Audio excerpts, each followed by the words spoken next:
many of you have probably seen my next guest on TV covering breaking news stories early in the mornings. He's also a member of the AAPI community, as well as the LGBTQ community. And if you've seen him on TV or even follow him on social media, you'll very quickly notice that with his positive and fun energy, he has the ability to put a smile on anyone's face. He's Emmy Award-winning reporter, currently seen on KTLA5 News, Gene Kang. Thank you so much, Gene, for joining us. Thank you, Cindy, for having me. When you're like reading that biography, I'm like, oh, who is that? It sounds like you're talking about somebody else, but I really appreciate you having me. And I think that this Fireside Chat is so important to our AAPI community and people beyond. So thank you so much, and our LGBTQ plus community as well. So thank you. Yes, thank you. Of course, just so much for making the time today to chat with us. So for those who may not know exactly what your job is like at KTLA, can you just tell us about what you do? Yeah, so I'm a reporter at KTLA here in Los Angeles, and it's a dream job for me because you mentioned breaking news, but I have to wear so many different hats. And that's the beauty of my job, is because, like, for example, this week, President Biden flew into town on Air Force One. And so with that comes his motorcade, lots of streets blocked off, a lot of minutia and details. So I have to get my facts straight, make sure the community knows, because traffic is king and queen here in Los Angeles. So when you have a presidential visit, you make sure that you have all your ducks in a row. So, that's part of my reporting, is just making sure the community knows exactly what's going on and they're informed. Breaking news, severe weather, as we know, earthquakes, wildfires, cover a lot of that. But also the beauty of KTLA is that I get to do features, fun stories. We just did the Pride Parade, our inaugural cast there. So we broadcast that last Sunday, and it was so much fun. Like, just imagine a rainbow explosion everywhere. And with that, we really brought some really great community stories for the LGBTQ plus community. Just about healthcare, equality, justice, and also just having a fabulous time as well. So I'm able to bring different parts of my personality depending on what the story is of the day.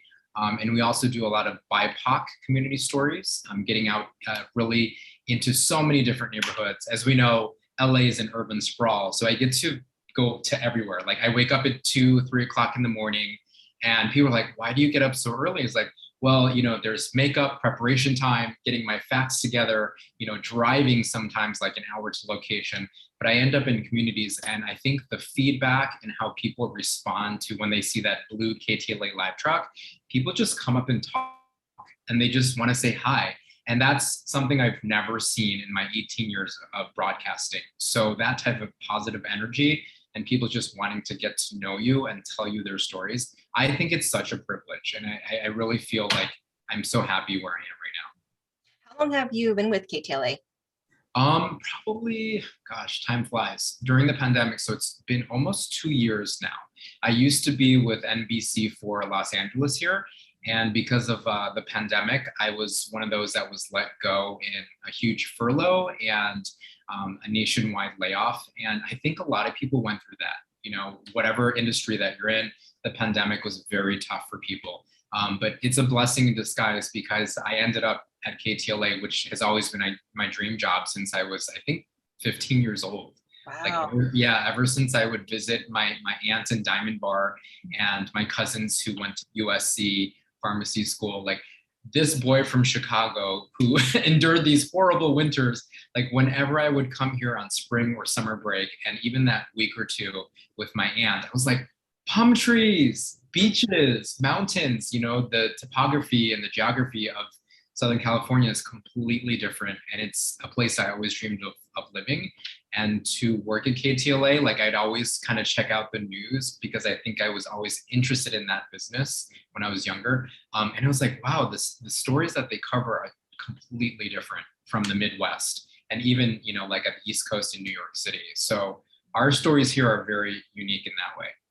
And you're also just able to be yourself. I see you dancing sometimes on TV, which is wonderful. Sorry. No, it's amazing. Like I said, you have that ability just to put smiles on people's faces, and I just love it. Thank you. And it's it's honestly something that I work on because people may not know this, but I've also shared on social media is that my Myers-Briggs personality test came out as INFJ. So long story short, that means that I'm an introvert. I am very caring, but to be on TV and on social media, you have to be like kind of out loud and present and involved and in the moment.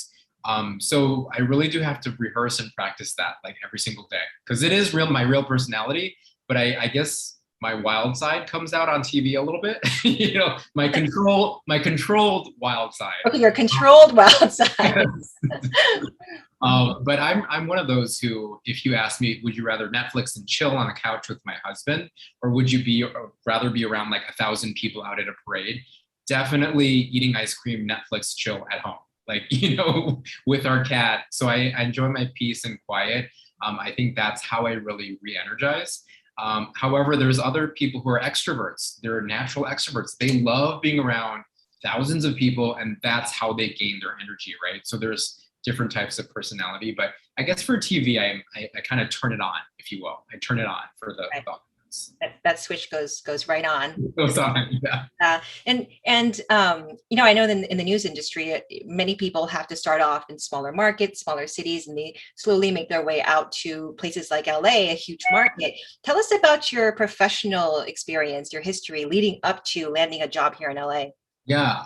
So my non-boring version, because anybody can look up my LinkedIn and look at the resume, but I went through a culture shock because I grew up in Chicago, which is a major city, right? And so being Korean American and then having my first job in Amarillo, Texas, like a lot of people say I've driven through there.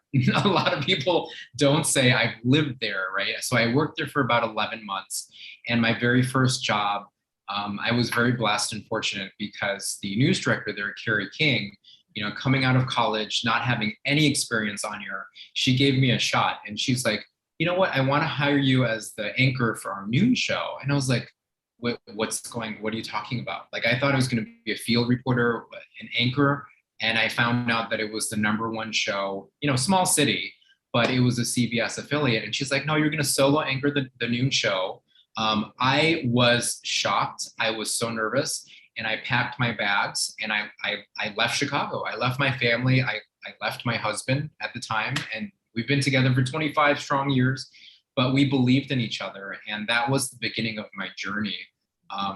My husband, Dan, who I absolutely love, Dan Nevis, he's half Mexican. He's, we're a mixed family, but we supported each other through and through. He works at nonprofit executive consulting, and he works with CEOs, CFOs, but we allowed each other to grow in the cities that we live. And I was like, I'm not going to ask you to come to these small cities with me while I learn my experience and gain the courage and the confidence that I need. But I think that culture shock really helped me to see America, because from Amarillo, Texas, my next job was South Bend, Indiana, where Notre Dame University is. And then from there, Louisville, Kentucky. They say Louisville.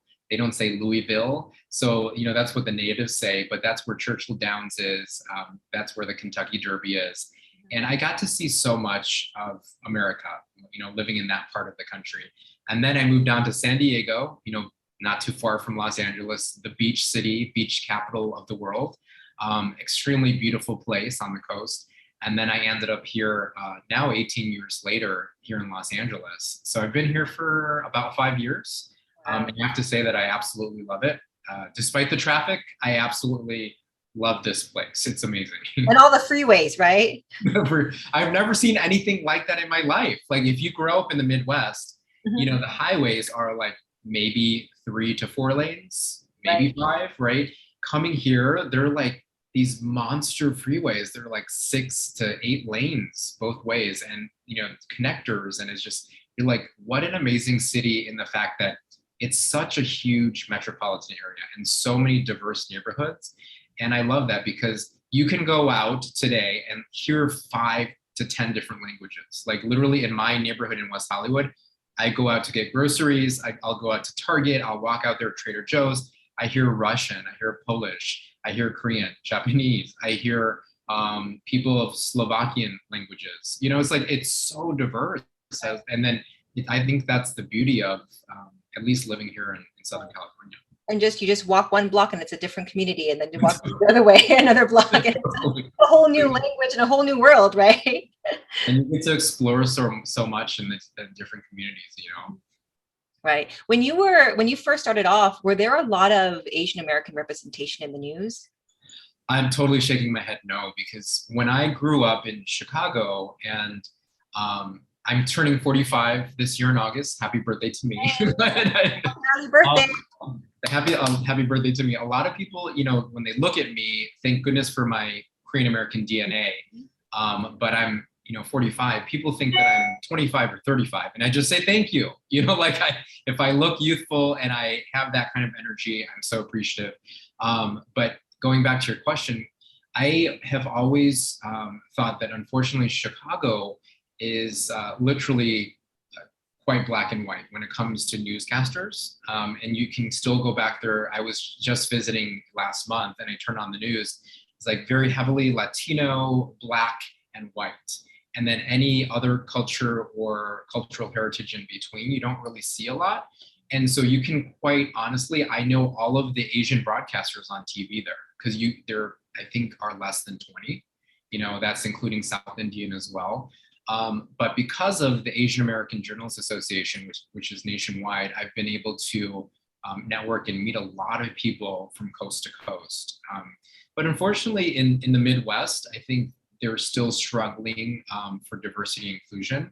But that's just, you know, I think that's what a lot of even bigger cities or small towns, they're working on, they're challenging that. So that's the beautiful thing. They're not remaining with the status quo. They realize, like, we need more Latino representation or Black representation, Asian representation, LGBTQ plus. So for that, I applaud them.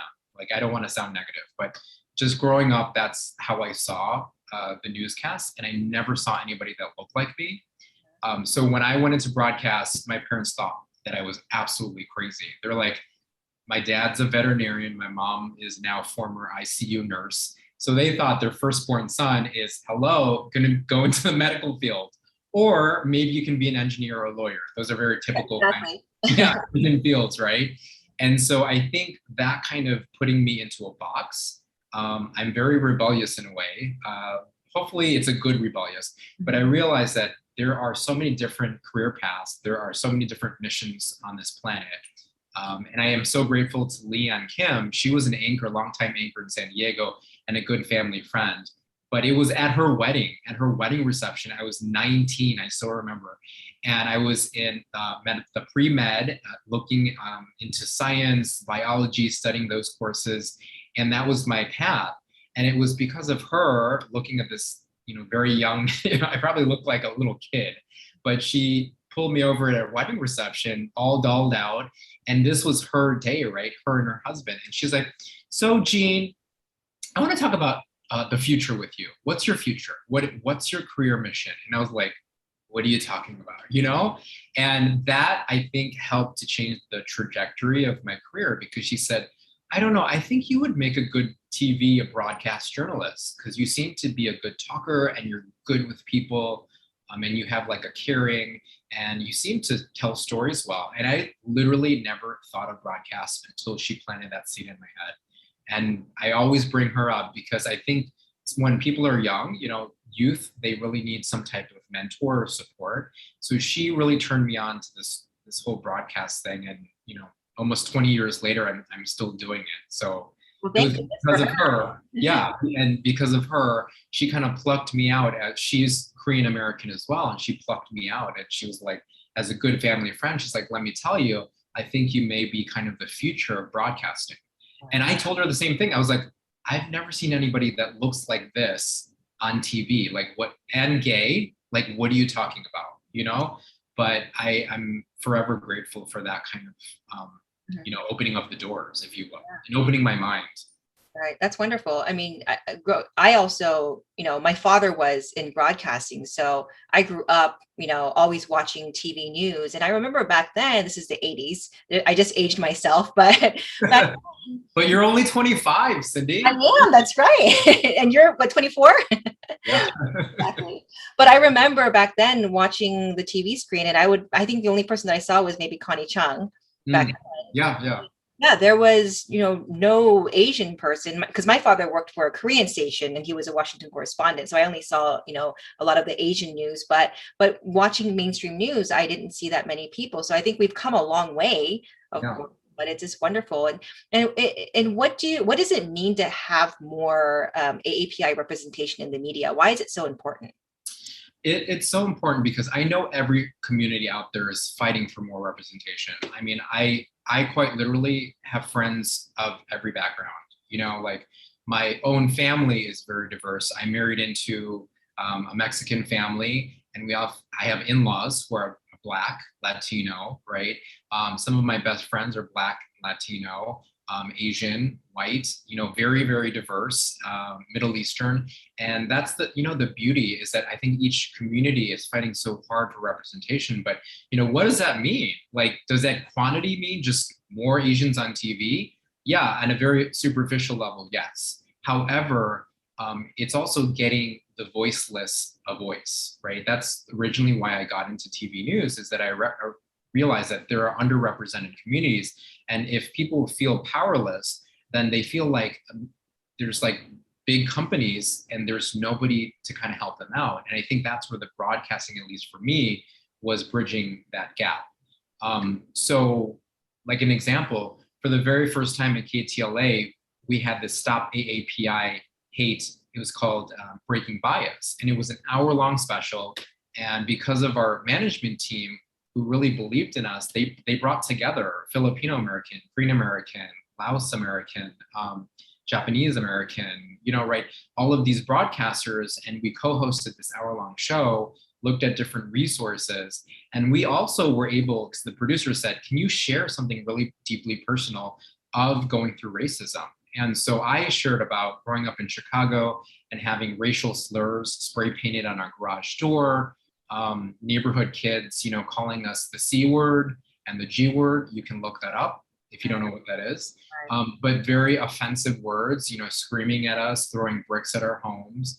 And I saw my parents really go through a lot. And I went through a lot with my younger brother, kind of just embarrassed and ashamed. And growing up in the suburbs of Chicago. And then I realized years later, sharing that experience, that's what I thought was a small experience on TV of myself, is that was like the floodgate. So many people, like when they saw that on TV or social media, of AAPI background or LGBTQ plus, or even other minority groups, whether they're Latino, Black, or whatever, fill in the blank, they reached out and said, thank you for doing that, because, with the BLM movement and everything that's going on, they felt like a kinship, like, thank you for having that courage to share that and bring resources to the community, because I, as a minority, also felt that way. Maybe it's not the exact same story, but I felt that being ostracized, bullied, facing racism to, whatever degree. So that really helped build a community. And I think that's why representation matters, because if we don't bring those stories to the TV set or to social media, then who's going to do that, right? Like, and I feel like we have a wealth of knowledge and our own personal experience to let people know you're not alone. Like, I think that's the message, is you're absolutely not alone. We can do this together. Right. Yeah, and you briefly mentioned your growing up, your background. I'd love to just hear more about who Gene Kang is, and if you could share with us about your personal background. How was it? I know you said you grew up in Chicago. Just growing up. It's funny because every time I tell this kind of story about myself, I feel like I'm talking about someone else. It's almost like an out-of-body experience. I'm going to start with the good stuff. Right. So I'm all about the positive energy, the good stuff in life, because there's so much negativity out there. But I do have to say that I am happily married to my husband. We've been together for 25 years, celebrating 8 years, wedding anniversary this June. And on top of that, my own family, my mom and my dad, who I had such a difficult time growing up with, right? I enjoy this beautiful, harmonious relationship with them. And I start off with the good stuff, right? Good news, bad news, right? So what's underneath that, there's so many different layers that are there. And as you know, I've shared this openly, and I think we have similar backgrounds, is that, I endured years and years and years of child abuse and torture, mental, physical, spiritual, verbal, you name it. And I always try to think about, going through an experience like that, like never giving up, overcoming this huge obstacle in my life. I have to say today, as a grown adult, I've done a lot of therapy, I've done a lot of spiritual work, and I have a happy family with my mom and my dad, but it took a lot of forgiveness. And it's still a journey. It's not like all of a sudden everything is perfect, not at all. But I have to say that I now communicate with my dad. After having been disowned, he didn't talk to me for like 15 years. Like I would send him birthday gifts, call him, text message. So, what happened is that the coming out process for me was very painful too, because he forced me to come out. We were eating at a restaurant out in public, and I remember being 21, eating ribs and fries with my younger brother, and all of a sudden he turns to me and he's like, "Are you gay?" And I was like, like literally just froze up, and I was like, "Whoa, what's going on right now?" And for some reason, I think it's because I started to find love in my own life, and I was with Dan at that point. I decided to tell the truth. And, he must have seen something and felt something from me. And so I said yes. And so from that point on, for years and years, that really became the time of when he didn't want anything to do with me, because he was so just deeply afraid and homophobic. And I know my dad, he's a very tough guy. He's a veterinarian, very smart man. He's beloved in the community. But at the same time, I always felt like there was this deep, dark kind of secret hidden in our home, right? So on the outside, everything just looks so great. He has a million friends. He graduated from Seoul National University. He tells me a million times, that's the Harvard of Korea. He still tells me that.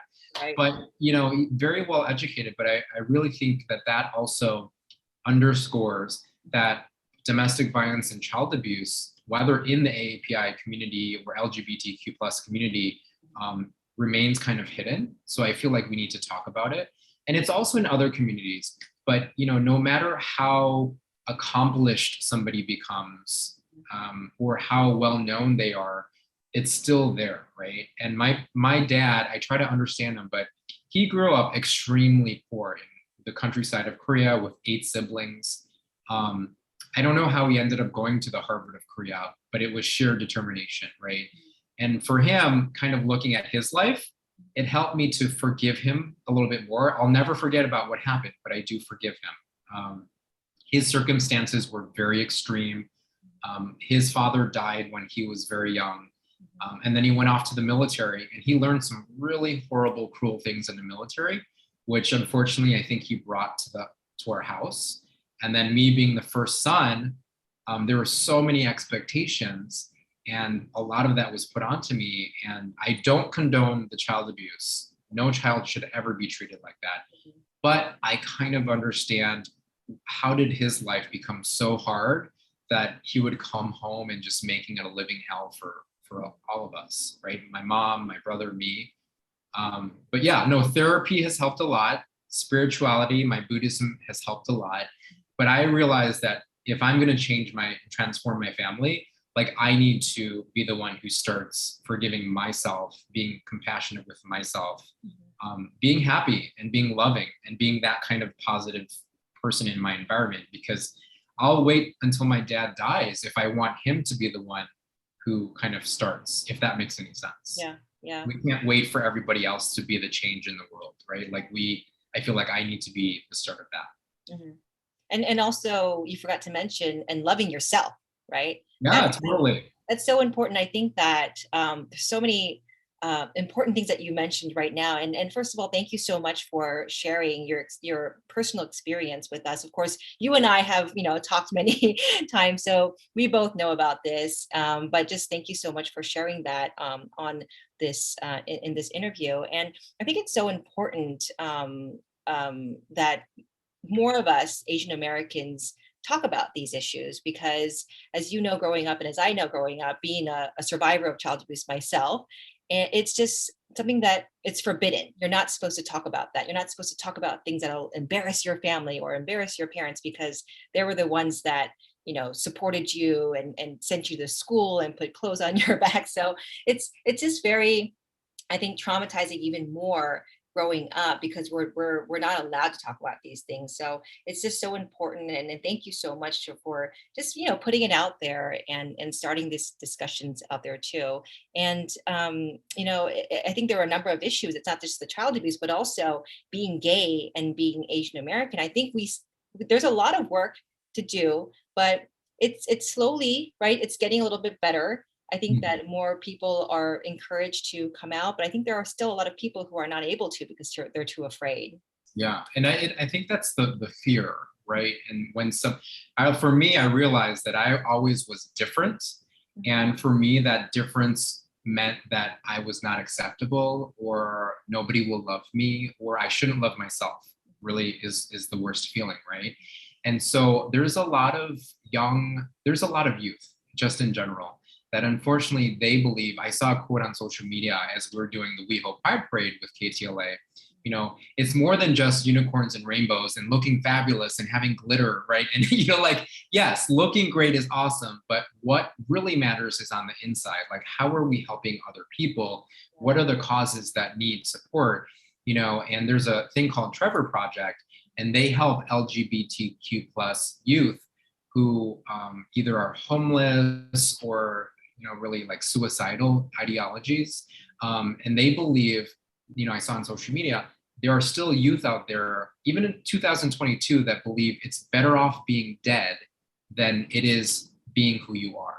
Yeah. Like, if you think about that, right? And unfortunately, a lot of the social activism movements, AAPI, Stop AAPI Hate, people are like, oh, that's political, that's not real. Or LGBTQ plus, that's political, that's super liberal, or whatever you people label it as, unfortunately. And it's not a political thing. It's a human rights thing, right? Just imagine that if your child was gay or straight or whatever, whatever they are, imagine them being just hated for their existence, right? That's a very heavy burden. And so I think if we're able to talk about this more, and I realize sometimes we don't realize the impact that we have on other people until we start talking and we start dialoguing, and we're just vulnerable and open about like what's really going on in our lives. Like, there's a swarm of people out there who need to hear this, So hopefully, because of your amazing Fireside Chat and just who you are, Cindy, and your work in the AAPI community, and just being an open human being and very supportive out there, in a way, being an activist in a sense. Right. I think people, at least one person, will hear this and feel like I'm not alone. I have support. I can keep on going. I think that's the message, is no matter what kind of storm you're going through, the sun will rise and you can get through this. But you're not going to do it alone, right? Like, there's so many people out there who are supporting you. Right. And I think that's the beauty of it. And sorry, I go on tangents. I go, that's my personality. I go, you and I both, we could go on forever. But, I think it's just very important.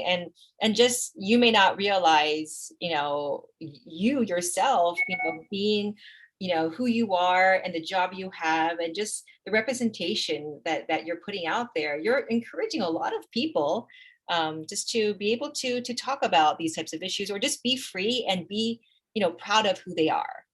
Thank you. Yeah, you're playing a huge role. Well, I'm sure you feel the same way, but people always think, oh, well, you've been doing the TV thing for X amount of years, or doing social media. And I think even the most well-experienced and talented people, they get nervous. Like, I still kind of get butterflies in my stomach, not as bad as day number one. But I think that's still the kind of passion and excitement and joy that you have about doing something and sharing something that means the world to you, right? And knowing that it has some kind of impact on the world. So, and you're also very modest. You're very modest. I mean, you are so popular, and yet you tell me, oh, these people, they recognize me. Duh. Well, okay, so that's something that I'm still working through. Who was it? I just saw, so it was David Letterman. Here's another tangent. I saw David Letterman's show on Netflix, And I love his one-on-one interviews because they're so just natural and raw. But he was talking to Billie Eilish, huge superstar, right? Like in their home. But she revealed that she had tics. Like she started ticking during the interview. And, you know, of course, she could have told her PR people, David Letterman, please don't show that on your Netflix special because literally millions of people around the world will see that. But no, she was actually gracious and she said, yeah, show that. I want to talk about this. People think that I'm just having this weird tic and I'm kind of being ignorant of people or just kind of being aloof. And she's like, no, it's an actual physical, you know, condition, mental, physical condition. So that opened things up. And I was like, wow, I didn't know that. And another thing is that she said she has imposter syndrome. So when people are like, oh my God, it's Billie Eilish, we love you, you know, like amazing singer, so young. But I kind of am working through that too. So like every time you say, oh, people think you're so popular and they love you. And I'm like, who me? And it's not me being just a weirdo. Like I am a weirdo and I love it. But, you know, at the same time, I'm like, are you talking about me, Gene Kang, or someone else, you know? And I'm still kind of getting to grips with that, if you will. But that's what I think people love about you, that you're just very, you're yourself, you're modest, and you're just a fun person and such a happy person to watch too. So very pleasant. So you're trying to make me cry, make my eyelashes and mascara. Oh, let's not cry because we can do that too. No. But I'd love to, you know, recently, of course, right now, June, we're celebrating Pride Month. And you had so much fun. I saw you on TV at the parade. You were covering that. Tell us about that experience and what that meant to you.